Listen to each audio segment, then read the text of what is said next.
Welcome to Builder Information Systems Video Learning Center. This tutorial will cover creating a vendor master record. To create a vendor master record, you can access the vendor master record screen either from List in the menu or by selecting the Vendors link in the My Desktop Accounts Payable module.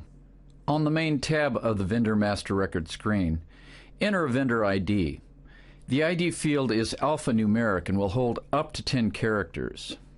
Enter the vendor name, and these are the only two pieces of information that are needed to save the vendor record. Enter the street address, city, state, zip code, and so on. The more information you enter, the better reports and system alerts you will receive. Default cost code and payment terms may be associated with the vendor, which you may manually enter or use the lookup feature to the right of the field window. Enter the vendor's license number and federal ID number in the upper right. Note, there are optional settings for vendor requires workers' comp date, vendor requires liability insurance date, and vendor requires auto insurance date. By checking any or all settings and providing the expiration date, BIS will alert you in the event that any one of these has expired upon entering a vendor invoice for that vendor.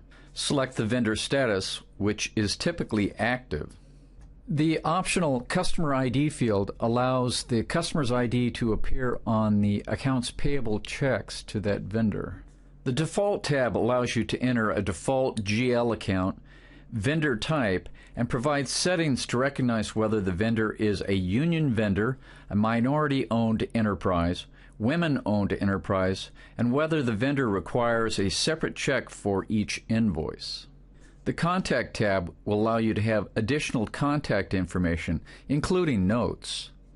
The History tab allows you to access past PO, invoice, and payment information.